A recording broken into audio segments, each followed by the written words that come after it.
How's it going, guys? Welcome back. Today we're gonna be starting off our Fantasy Fridays, a weekly episodic show we plan on doing here where we go out and just talk about some random fantasy topic. Today's is gonna be our top 5 a potential draft bust out there in the NFL draft this year that you're likely gonna see going into first round, second round, third round, areas such as that. Let's go ahead and start off this list with Le'Veon Bell. He's currently ranked 9th.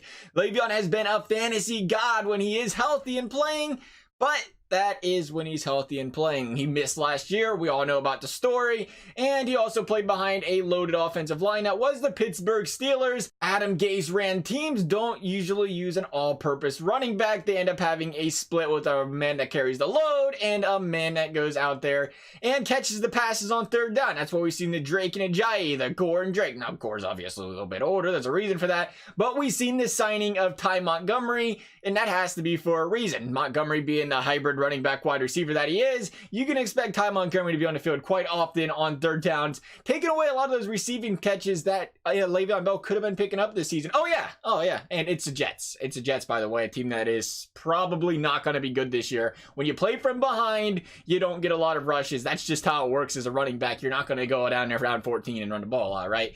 Number 2 on our list is David Johnson. Same story as the Jets here. They are not going to be good. You would expect. Now, the Arizona Coyotes, this is not the Coyotes, the Arizona Cardinals, now you can expect a little bit different because they do have Kyler Murray, and who knows what this team could end up being. But right now, you have to think, if this offense is going to be good, sure, go ahead and take David Johnson. But if there's question marks around this offense, it was proven last year that David Johnson is not quarterback proof. He had 3.6 yards per carry. He had 7 rushing touchdowns. He still had his receiving yards, about 400 or so of them, which is still down from that year. He dropped like 800 or something crazy, but the offensive line didn't have any work done in the draft, and you have to question how good will David Johnson be this year if Kyler Murray struggles. Could he be the 4th overall rated running back? Absolutely. But is it a risk? Absolutely.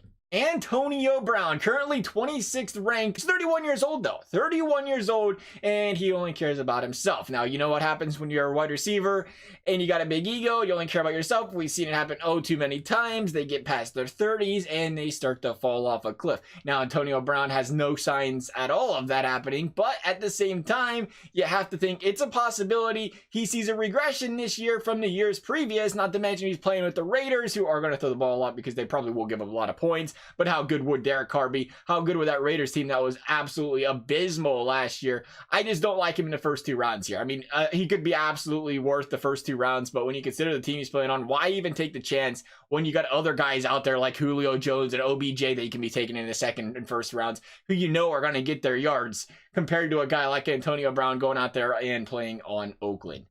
4th we have is Kerryon Johnson, Detroit's running back. The average draft position for him is 41st. Ranked 21 right now, though, on the list, which is why he's going to make this list. Let me ask you if you've heard this one before. Detroit's got this young running back. He's going to be a stud this year. It's going to be a breakout year. I'm feeling it for him this year. He's going to have a great season, a sleeper that I would definitely pick up, and then nothing happens.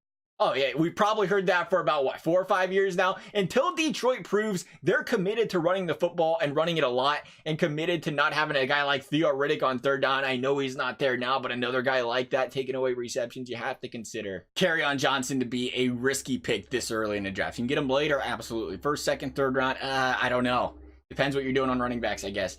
Last but not least, we have is Marlon Mack, currently 22nd ranked, and his average draft position is about 30.7. Now, I'm going to be completely honest. I think Marlon Mack could be a top 5 running back this year. Playing on a team like the Colts, can be high powered, can score a lot of touchdowns.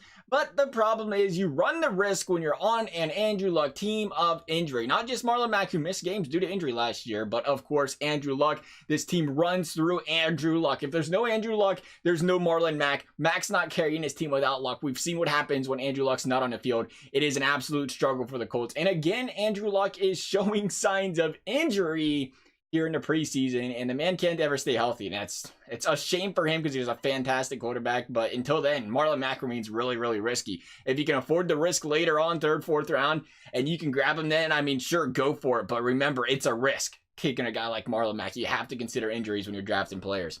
That's our 5 guys, though. As always, I hope you guys enjoyed the video. Thank you guys for watching. We'll see you next time.